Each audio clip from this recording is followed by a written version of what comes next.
అవకాశం ఇచ్చినటువంటి అధ్యక్షుల వారికి వందనం తెలుపుతున్నాను.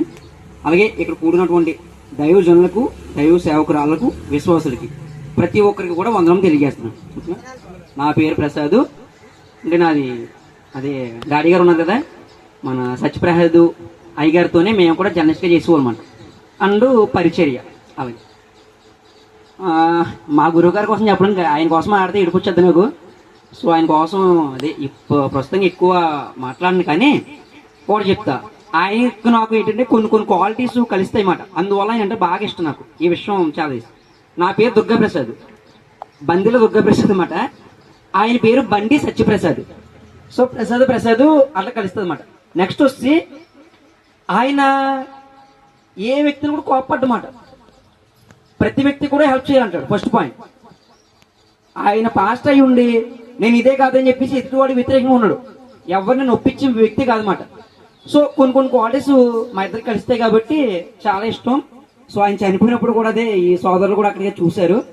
సరే, ఇక్కడ విషయానికి వస్తే ఈ రోజు ఇక్కడ ఎందుకు కలిసేమని అందరూనే ప్రతి ఒక్కరు కూడా సమాధానం చెప్పాలి. నేను టైం ప్రకారం వచ్చేస్తాను అన్నమాట.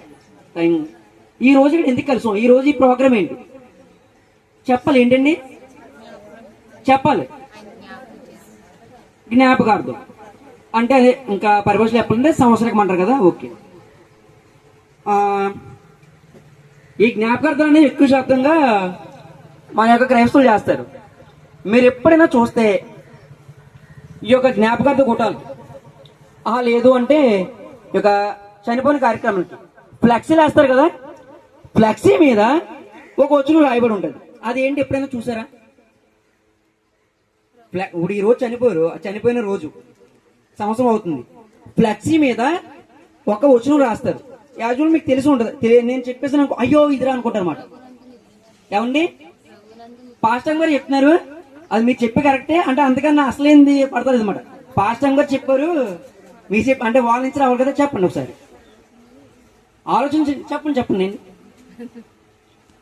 పాస్టర్ గారు చెప్తున్నారు, నీతిమంతుని జ్ఞాపకం చేసుకుంటా ఆశీర్వాదకారు లేదా మంచిది, అంతే కదా.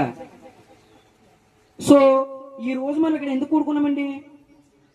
ఫ్లెక్సీలో కూడా వేస్తారు అక్కడ ఆల్రెడీ, నీతిమంతుని జ్ఞాపకం చేసుకోవడం కోసం, అంతేనా? సత్యప్రసాద్ గారు చనిపోయి సంవత్సరం కావస్తుంది, కానీ ఎందుకు ఈ రోజు కూడుకున్నామంటే ఏం చెప్పాలి మనం?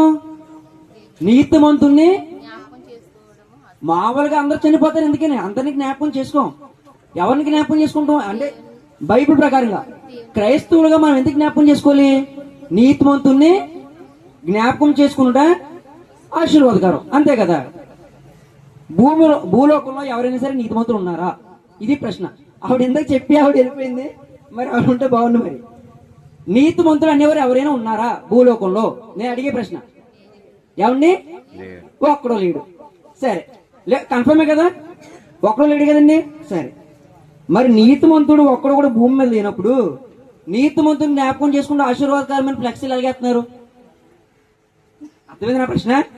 ఇప్పుడు నీతిమంతుడు ఉన్నాడని మిమ్మల్ని అడిగాను, మీరు చెప్తున్నారు ఏం చెప్పలేదు, బయట కూడా తీయలే. నీతిమంతుడు ఉన్నాడైతే ఒక్కడో లేడు అన్నాడు ఈయనైతే. మరి ఇదివరకు అలా ఒక్కడో కూడా లేడని చెప్పాను ఈయన. మీరైతే లేడండి అని ఒకటి చెప్తారు, ఈయన అలా ఒక్కడో లేడని అన్నాడు. అంటే ఈయన కూడా నీతిమంతుడు కాదంటాడు. సరే, మరి ఇప్పుడు ఈ రోజు మనం ఏం కార్యక్రమం పెట్టుకున్నాం? అదే మన రవని ఫ్లెక్సీ చేసాడు, చూస్తున్నాం. నీతిమంతుని జ్ఞాపకం చేసుకుంటే ఆశీర్వాదకరమైన ఫ్లెక్సీ ఏం చేశాడు? నీతిమంతుడు ఒక్కడో లేడని చెప్పినప్పుడు నీతిమంతుడు అని ఫ్లెక్సీ ఎలాగించారండి? అర్థమవుతుందా? దేవుని ఇప్పుడు అవును కరెక్టే. మనం ఈ రోజుని సత్యప్రసాద్ గారిని జ్ఞాపకం చేసుకున్నాం, కానీ దేవుని కోసం కాదు కదా. కదా, ఇప్పుడు మనకు కొన్ని కొటేషన్స్ ఉంటాయి. సారీ, కొటేషన్స్ అని కూడా వచ్చినారు. ఉపవాస కూటాలకి కొన్ని వచ్చిన వేస్తుంటాం మనం, అలాగే ఉద్యోగ కూటాలకి కొన్ని వచ్చిన అనమాట. ఆ యొక్క వచ్చినాన్ని బట్టి ఆ యొక్క కార్యక్రమం అనేది ఏదో తెలిసిపోతుంది. ఇప్పుడు వివాహం జరిగింది అనుకో, సందర్భం కదా, ఏం చెప్తాం? వివాహం అనే విషయంలో దాని చెప్పాం. దాన్ని బట్టి మనకి ఏమర్థం, ఇక్కడ పెళ్లి జరుగుతుందని చెప్పేస్తాం. పుష్పది అయితే ఒకటి, పుట్టినరోజు అయితే ఒకటి. ఏమంటావు? పుట్టినరోజు అయితేనే దినములు గడుచుండగా అని చెప్పేస్తాం. అలాగే ఈ రోజు ఏమవుతుంది? నీతిమంతుని జ్ఞాపకం చేసుకుంటే ఆశీర్వాదకరం ఫ్లెక్సీ వేస్తున్నాం. నీతిమంతుని జ్ఞాపకం చేసుకోవడం అంటే ఎవరికి అన్నుడు కూడా తెలిసిపోద్ది. ఎవరో చనిపోరు అయితే సంవత్సరం చేస్తున్నారని యాజ్ యూజువల్ తెలిసిపోద్ది. నేను సారీ, మీరు అన్నారు ఇందాక నీతిమంతుడు ఎవడో లేడు అన్నాడు. ఈయన సాక్షి, ఒక్కడో కూడా లేడని చెప్పేసాడు ఈయన. నీతిమంతుడు ఒక్కడో లేనప్పుడు మరి నీతిమంతుడు అని చెప్పేసి ఎలాగన్నారు ఈయన్ని? ఏమండి, దేవుడు అయితే దేవుడి పేరు చెప్పాలి, ఈయన కాదు కదా. సరే, ఈ రోజు నేను ఏ టాపిక్ అయితే మీకు అదే నేను ఏ టాపిక్ అయితే మీకు చెప్పబోతుంది మీకు అర్థమైంది అనుకుంటాను. ఓకేనా? ఈ రోజు ఖచ్చితంగా క్లారిటీ మీకు ఇస్తాను. నీతి అనే దానికోసం అయితే చాలా ప్రసంగం చెప్పాను, కానీ ఈ రోజు మీకు జస్ట్ హెడ్ లైన్ చెప్తాను అంతే. న్యూస్ లో వస్తాయి కదా హెడ్ లైన్, అక్కడికి సమయానుకూలం అది చెప్తా, మీకంటే ఒక క్లారిటీ రావచ్చు. ఓసారి సామెతల గ్రంథం తీయనమ్మా, నాకు ఇచ్చిన సమయాన్ని తక్కువ టైంలో ఉపయోగించు. సామెతల గ్రంథం 10వ అధ్యాయం 7వ వచనం ఫాస్ట్ గా తీసి చదవాలి. ఓకే అండి, ఓకే చాలండి. మనకి సామెతల గ్రంథము 10వ అధ్యాయం 7వ వచనం ఏమనుంది? ఎంత మీరు చెప్పింది మన ఫ్లెక్సీలు ఎంచుకుండేది ఏంటి? నీతిమంతుని జ్ఞాపకం చేసుకున్నట ఆశీర్వాదకరం. సరే, ఇప్పుడు ఇందాక మీరు నోటి మాటలు చెప్పారు కదా, బైబిల్లో చూపిస్తాం. నీతిమంతుని జ్ఞాపకం చేసుకోవడం అనేది బైబిల్ ఉందని మనం చూసుకున్నాం. ఓకే, ఈసారి యెషయా గ్రంథం 64వ అధ్యాయం 6వ వచనం ఒకసారి తీయండి. యెషయా గ్రంథం 64వ అధ్యాయం 6వ వచనం. ఓకేనండి. మా నీతి క్రియలన్నీ మురికి గుడ్డల వలె నాయను. ఓకే చాలండి. ఇప్పుడు ఏమవుతుందండి? ప్రపంచంలో కల్లా ఎప్పటివరకు కూడా ఎప్పటికీ కూడా మహాజ్ఞాని అయినటువంటి సాల్మన్ గారు ఏం చెప్తున్నారు? నీతిమంతుని జ్ఞాపకం చేసుకుంటే ఆశీర్వాదకరం అని చెప్పేస్తున్నాడు ఆయన. యెషయా గారు ఏం చెప్తున్నాడు? మా నీతి క్రియలు మురుకు గుడ్డలా ఉన్నాయని చెప్తున్నాడు. అయితే మన నీతి క్రియలు ఏమి లేవు అక్కడ, మన నీతిమంతులు కాదని యెషయా గారు చెప్తున్నారు. ఆడద్దరిగా పడట్లేదు. సొలొమోన్ రాజు గారు ఏమో ఒకలా చెప్తున్నాడు, యెషయా గారు ఏమో ఇక్కడ ఒకలా చెప్తున్నాడు. అర్థం ఉంది మీకు నేను చెప్పేది? ఆడద్దరిగా పడట్లేదండి, మనకు మనం ఎంత ఎందుకనే. సరే, యెషయా గారు చెప్పిన దాని ప్రకారంగా నీతి కార్యాలు ఏమి లేవు మా ఎడల, మేము నీతిమంతులు కాదని యెషయా గారు చెప్తున్నారు. ఈసారి రోమ 3వ అధ్యాయం 10వ వచనం దిగింది. ఇంకో వచనం కూడా చూపిస్తా, తక్కువ వచనంలో చూపిస్తున్నాను ఎందుకంటే సమయానుకూలంగా. రోమ 3వ అధ్యాయం 10వ వచనం. కానీ మీరే తీయాలి, మీరు ఎందాక చెప్పేశారు. నీతిమంతుడు లేడు, ఒక్కడును లేడు. చాలండి. ఇక్కడ రోమపత్రిక ఎవరు రాశాడు? ఇది పౌలు గారు రాశాడు కదా. పౌలు గారు ఏం చెప్తున్నాడు? నీతిమంతుడు లేడు, అసలు ఒక్కడో లేడు అన్నాడు నేను. పౌలు గారు. యెషయా గారు ఏం చెప్తున్నాడు? మా నీతి క్రియలు నీ కంటికి మురుకు గుడ్డలో ఉన్నాయి అన్నాడు. పౌలు గారు యెషయా గారు ఒక మాటనే ఉన్నారు. ఇక్కడ ప్రపంచంలో కల్లానే మహాజ్ఞాని అయినటువంటి సొలొమోన్ గారు ఏమన్నాడు? నీతిమంతుని జ్ఞాపకం చేసుకుంటే ఆశీర్వాదకరం అన్నాడు. అంటే ఇద్దరు తెగులు లేదు, నాకు అర్థం కాగలుగుతున్నాను. ఆయనేమో ఒకలా చెప్తున్నాడు, వీళ్ళిద్దరేమో ఒకలా చెప్తున్నారు. మనకి క్లారిటీ రావాలి కదా. మరి అసలు నీతిమంతుడు ఉన్నాడా లేడా? అర్థమవుతుందా? అసలు నీతిమంతుడు ఉన్నాడా లేడా? ఇప్పుడు మేము ఇంకో మాట కూడా చెప్తా. నీతిమంతుడు ఉన్నాడండి, మీరు చాలా ఈజీగా చెప్పేస్తాం, చాలా తెలివైన కదా. ఇట్లాంటి డిప్లొమాటిక్ క్వశ్చన్స్ ఎలా చెప్తారంటే తెలివితేటలు ఆన్సర్ చెప్తారు మీరు. ఎందుకంటే నీతిమంతుడు ఉన్నాడండి, ఆయన యేసుక్రీస్తు వారు చెప్పారు. నీతిమంతుడు యేసుక్రీస్తు వారు నేనేటి అందరూ కూడా చెప్తారు, మీరేటి అందరూ. అయితే యేసుక్రీస్తు వారు ఒక్కడే నీతిమంతుడు అయినప్పుడు ఆయన నీతిమంతుడు కాదంటలేదు. ఎందుకని ఆయన ఒక్కడే నీతిమంతుడు అయినాడు. మీరు రోజు ఫ్లెక్సీలోనే బాబురావు గారు మీరే నీతిమంతుని జ్ఞాపకం చేసుకుని ఆశీర్వాదకరం అని ఫ్లెక్సీలు మీరు వేయించకూడదు. ఎందుకు? అది యేసుక్రీస్తు వారి కోసం చెప్పినప్పుడు ఈయన కోసం వేయించకూడదు మీరు. అర్థమైందండి? సో ఎందుకు ఎంచారు అంటే ఈ నీతిమంతుడు కాదని చెప్పట్లే, మొత్తం కంక్లూజన్ వచ్చిందా మీకంటూ క్లారిటీ వస్తుంది. సొలొమోన్ రాజు గారు నీతిమంతుని జ్ఞాపకం చేసుకుని ఆశీర్వాదకరం అన్నాడు. మనం ఆ నిమిత్తం మాత్రం ఈ రోజు ఇక్కడ కూడుకున్నాం. యెషయా గారు పౌలు గారు నీతిమంతుడు లేడని చెప్తున్నాడు. ఎందుకని అసలు నీతిమంతుడు ఉన్నాడా లేడా మనం ఒకసారి గమనిస్తే, ఈసారి ఆదికాండం 15వ అధ్యాయం 6వ వచనం తీయండమ్మా. ఈ దెబ్బతో మీకు క్లారిటీ వచ్చేది అనుకుంటాను నేను. తెలియదు కదా, ఆదికాండం 15వ అధ్యాయం 6వ వచనం. 15:6 వచనం తీయాలమ్మా. ఆదికాండం 15వ అధ్యాయం 6వ వచనం. అతడు యెహోవాను నమ్మెను, ఆయన అది అతనికి నీతిగా ఎంచెను. ఇక్కడ అతడు అంటే ఎవరండి? సారీ అతడు అంటే ఎవరండి? అబ్రహాం గారు. అబ్రహాము దేవుని నమ్మెను, అది అతనికి నీతిగా ఎంచబడింది. సో ఇక్కడ ఈ వచనం బట్టి మనకి ఏమర్థమవుతుంది? దేవుని నమ్మడమే నీతి. అర్థమవుతుందండి? క్లారిటీ వచ్చిందా? ఇప్పుడు ఇక్కడ సొలొమోన్ రాజు గారు తప్పు మాట్లాడలేదు, యెషయా గారు తప్పు మాట్లాడలేదు, పౌలు గారు తప్పు మాట్లాడలేదు, నేను అంతకంటే తప్పు మాట్లాడలేదు. వాళ్ళకి చూపిస్తాను, నా మాటలేం కాదు. అర్థమైందా? మీరు కూడా ఏం తప్పు మాట్లాడలేదు. అయితే ఇక్కడ మనకి విభేదాలు ఎందుకు వస్తున్నాయంటే, బైబిల్ ఎప్పుడు చూసినా సరే ఒక వచనాన్ని పట్టుకుని వేలపాడకూడదు. ఇది ఎప్పుడైనా సరే బైబిల్ చదువు విధానం ఏంటంటే ఈ రకంగానే చదవాలి.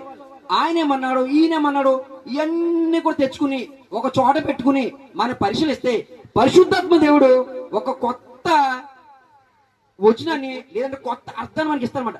బైబిల్ ఆ రకం చదవాలి. నేను ఒక వచనాన్ని పట్టుకుని ఎలా ఓడిపోయి నీతి మంతుడు ఎవడో నేను అనకూడదు, నీతి మంతుడు ఆయన అనకూడదు. వచనాన్ని కూడా దగ్గర పెట్టుకోనమాట. బైబిల్ చదివే విధానం అది. ఇప్పుడు మీకు అర్థమైందా? సల్మాన్ రాజు చెప్పినాడు ఆశీర్వాదం, అదే నీతి మంతుడు జ్ఞాపకం చేసి ఆశీర్వాదం అని. ఎవరు నీతి మంతుడు అంటే దేవుడిని ఎవడైతే నమ్మడో అతను నీతి మంతుడు. ఈ రోజు మరి ఇప్పుడు సత్యప్రసాద్ గారు నీతి మంతుడు అవుతాడా? లెక్క ప్రకారంగానే అవుతాడా? ఆయన దేవుని నమ్మాడు కదా, దేవుని నమ్మాడు, బాప్తిజం తీసుకున్నాడు, మారుమోసు పొందాడు. ఓకేనా? ఇంకా బాగా క్లారిటీ రావడానికి ఈసారి ఇంకో వచనం చూపిస్తాను, ముగిచ్చేస్తాను. ఇంకా ఏంటి? రోమ 3:24 తీయండి. రోమ 3:24 తీయండి ఒకసారి ఫాస్ట్ గా తీయండి. రోమిలే రాసిన పత్రిక 3:24 కాబట్టి నమ్మవారు ఆయన కృపచేత, జాగ్రత్తగా ఉండే ఒకసారి బైబిల్ చదువు చూడండి. ఆయన కృపచేతనే క్రీస్తు యేసు నందలి విమోచనము ద్వారా ఉచితముగా, ఒకసారి అనేవండి ఉచితముగా, ఒకసారి నాకు చూడండి. ఉచితముగా అంటే ఏంటి?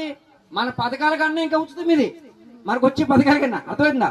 ఉచితముగా, అది బాగా అండర్లైన్ చేసుకోండి. ఏ ఉచితం తర్వాత ఏంటండి? ఉచితముగా నీతిమంతులమని తీర్చబడుచున్నాము. ఇక్కడ మనం నీతిమంతులు ఎలా తీర్చబడుతున్నామండి? డబ్బులు ఇచ్చి కాదు, లేదంటే మన నీతి క్రియలు బట్టి కాదు. యెషయా గారు అదే చెప్తున్నాడు అక్కడ. ప్రభువా మా నీతి క్రియలు ఎదుట మురుగుగుడ్లా ఉన్నాయి అన్నాడు. నేను ఏదో 10 మందికి అన్నదానం చేశాను, రక్తదానం చేశాను, వస్త్రదానం చేశాను అంటే నీతిమంతుడు కావు. ఈ ప్రపంచంలో నువ్వు ఎన్ని చేసినా సరే నీతిమంతుడు కావు. నీతిమంతుడుగా తీర్చబడాలంటే ఏం చెయ్యాలి? నిజమైన దేవుని నమ్మాలి, సృష్టికర్త అయిన దేవుని నమ్మాలి. నిన్ను ఎవడైతే సృష్టించాడో వాడిని, ఆయనని విశ్వసించినప్పుడు మాత్రమే నీతిమంతుడుగా మనం తీర్చబడతాం. ప్రపంచంలో చాలా మంది చనిపోతారు, చాలా మంది కూడా సంస్కారాలు చేస్తుంటారు. కానీ క్రైస్తవులు చేసేటటువంటి యొక్క జ్ఞాపకార్థం వేరు, లోకంలో వాళ్ళు చేసేటటువంటిది వేరు మాట. మనమే నిమిత్తం చేస్తాం. ఈయన నీతిమంతుడు, ఈయనకి అవుతారు. లేదంటే మన ఇంట్లో కూడా చాలా మంది చనిపోతుంటారు, జరుగుతూ ఉంటాయి. యాజుచాలు ఎవరికైనా సరే ఒకటే ఏంటి? ఆయన దేవుణ్ణి విశ్వసించాడా, నిజ దేవుణ్ణి అంగీకరించాడా, రక్షణ పొందాడా, మారు మనసు కలిగాడా, అంతం వరకు కూడా నిజాయితీగా బతికాడా, అది మాట ఇక్కడ. ఆ రకంగా బతికిన వాడిని బైబిల్ ఏం సెలవిస్తుందండి? నీతిమంతుడు అంటుంది. మన స్వకార్యాల వల్ల, లేదంటే మనం ఏదో దానం చేయడం వల్ల, మన డబ్బు వల్ల మన నీతిమంతులుగా తీర్చబడము. అదే యెషయా గారు చెప్పినాడు. ఏమండి? పౌలు గారు ఏం చెప్పాడంటే యేసుక్రీస్తుని ఎవరైతే విశ్వసిస్తారో, నిజ దేవుణ్ణి ఎవరైతే విశ్వసిస్తారో వాళ్ళే నీతిమంతులుగా తీర్చబడతారని చెప్తున్నాడు. అది ఎలాగా? ఉచితంగా. మీరేం డబ్బులు ఖర్చు పెట్టాలా? మారు మనసు పొంది మన పాప జీవితాన్ని ఒప్పుకుని రక్షణ ఎప్పుడైతే తీసుకుంటామో అప్పుడే మనం ఏ రకంగా అవుతాం? నీతిమంతులుగా తీర్చబడతాం. నీతిమంతులుగా తీర్చబడ్డారు కాబట్టి ఈ రోజున మనం కూడుకున్నాం. సరే, ఇక్కడ వరకు కూడా నీతిమంతుడు ఎవరో లేడన్న దానికి ఆన్సర్ వచ్చింది. నీతిమంతులు ఎలా తీర్చబడతాం ఆన్సర్ వచ్చింది. మనము ఇక్కడైనా సరే ఇంకా మీలో ఎవరైనా సరే రక్షణ పొందలేదా? అయితే మీరు నీతిమంతులు కాదు. మీరు నీతిమంతులు కాకపోతే ఏంటి? ప్రభుత్వ రాజ్యానికి వారసులు కారన్నమాట. కాబట్టి ఈ రోజు మనం ఇక్కడ తెలుసుకోవాల్సింది ఏంటంటే ఎవరైనా సరే నీతిమంతులుగా తీర్చబడినట్లయితే వారు అంతం వరకు కూడా నమ్మకంగా ఉండాలి. ఆయన అదే చేశాడు సత్యప్రసాద్ గారు. అవి మనం గ్రహించుకోవాలన్నమాట. సో ఇంకా ఎవరైనా సరే నీతిమంతులు తీర్చబడకపోతే, అంటే రక్షణ తీసుకోకపోతే రక్షణ పొందుకోవాలి. ఈ రోజు జరిగినటువంటి ఒక వర్తమానం ద్వారా మనం గ్రహించాలన్నమాట. ఏమండి? సరే, ప్రకటన 11:19 అమ్మ. మరి అంత చదవద్దు, మీరు 4వ లైన్కి వచ్చేసింది. ఆయన నీతిని బట్టి విమర్శ చేయొచ్చు, యుద్ధము జరిగించుచున్నాడు. ఏమంటే ఒకసారి చూడండి, ఇక్కడ ఆయన దేన్ని బట్టి తీర్పు తీస్తున్నాడంట? విమర్శ చేస్తున్నాడంట నీతిని బట్టి. అర్థమవుతుందా? సో ఇక్కడ చూడండి, ఫైనల్ గా చెప్తాను, బైబిల్ మూసేసింది. ఇక్కడ ఒకటి, మీరు మారు మనసు కలిగి, మనమందరూ కూడా మారు మనసు కలిగి రక్షణ పొందినట్లయితే నీతిమంతులుగా తీర్చబడతాం. దేవుడు నీతిని బట్టి తీర్పు తీస్తాడు. ఈ రోజు మనం నీతిమంతులుగా తీర్చబడితేనే ఆ రోజు మనకు అంటూ నీతి వస్తుంది కాబట్టి మనం అక్కడ రక్షించబడతాం. ఈ రోజు మనం మారు మనసు కలుపుకొని ఉన్నాం అనుకో, మనం నీతిమంతులుగా తీర్చబడం. నీతి ఎప్పుడైతే మనకు లేదో ఏమవుతాం? యుగ యుగాలు కాలేటటువంటి నరకంలోకి వెళ్ళిపోతాం. అర్థమవుతుందా? ఈ రోజు ఫైనల్ గా చెప్పొచ్చు ఇక్కడ ఎందుకు కూడుకున్నారంటే, మన ముందు ఉన్నటువంటి దైవ సేవకులు ఈ యొక్క సత్యప్రసాద్ గారు మనం సేవ చేశారు, రక్షణ తీసుకున్నారు, అనేకలను వెలిగించాడు, నీతిమంతుడుగా జీవించాడు. ఈ రోజు మనం ఇక్కడికి వచ్చి ఏం చేయాలంటే, ఆయన నీతిమంతుడు కాబట్టి ఆయన జీవితంలో జరిగినటువంటి కార్యాలు, ఆయన సోదరు వచ్చిన ఎలా చేయించాడా, ఆయన కష్టం వచ్చిన ఎలా చేయించాడు, ఆయన సువార్తను ఎలా చెప్పాడు, ఆయన కుటుంబం తెలగొన్నాడు, స్నేహితులు తెలగొన్నాడు. ఈ రోజు అధ్యక్షుడు వాళ్ళు చెప్తున్నారు, ఆయన మీరు గమనించలేదు, ఆయన ఎవరిని లేపే ముందు మీరు సత్యప్రహాది గారితో మీకు కలిగిన అనుభవం వాక్యానుసారమైన అనుభవం చెప్పమన్నాడు ఆయన అధ్యక్షుడు వారు. గమనించారా? ఎందుకు ఆయన అనుభవం ఏంటంటే ఆయనతో ఇలా ఉన్నానండి, ఈ ఆయన దగ్గర నుంచి నేర్చుకున్నానండి, అది మాట. సో ఈ రోజు ఇన్ని చెప్పాను కదా, నేను ఆయన దగ్గర నుంచి ఏం నేర్చుకున్నాను అంటే ఎదుటి వాళ్ళకి సేవ చేసే గుణం, ఎదుటి వాళ్ళు మనం విమర్శించినా సరే మనం ఏమీ అనకుండా ఉన్నటువంటి గుణం అన్నమాట. మనం ఏమి ఉండడం ప్రసాద్ ఉంటుంటా పోతాం మన జీవితానికి కూడా మంచి చేయాలని గుణం అన్నమాట. సో ఈ రోజు మనం ఈయన కార్యక్రమం బట్టి ఇక్కడ కూడుకున్నాం కదా, ఆయన ఏ అయితే మంచి పనులు ఉన్నాయో నీతికి ఎలాగైతే జీవించాడో అవి మనం నేర్చుకోలేండి. ఓకేనా? సో అందు నిమిత్తం ఎక్కడైనా సరే ఈ రోజే కాదు, ఎక్కడైనా జ్ఞాపకోత కూటలకు వెళ్ళినప్పుడు మనం ఎందుకైతే కార్యక్రమం వెళ్తామన్నది మనకు క్లారిటీ ఉండాలి. వెళ్ళాము అయిపోయింది పాస్టర్ ప్రసంగం చెప్పారు అన్నది కాకుండా నేను వెళ్ళానంటే ఎందుకు నీతి మందుకు జ్ఞాపకం చేసుకుంటూ వెళ్తాను, నీతి మందుకు జ్ఞాపకం చేసుకోవడం వల్ల నాకు మేలు, ఆయన జీవితంలో ఎలాగైతే బతికాడో అవన్నీ అనుభవాలను కూడా నేను తెలుసుకుని నేను కూడా నీతి మందుకు తెచ్చబడడానికి అవకాశం ఉంటుందని వెళ్ళాలి. అంతేగాని మామూలుగా వచ్చేయడం కాదు. ఓకేనా? So thank you so much. Time కూడా కరెక్ట్ గా అయింది. ఈ అవకాశం ఇచ్చినటువంటి అధ్యక్షుల వారికి ధన్యవాదాలు చెప్తున్నాను. పూర్వచనంలో మీకు ఇప్పటివరకు కూడా వినడం మీ అందరికీ కూడా వందనం తెలియజేస్తున్నాను. Thank you.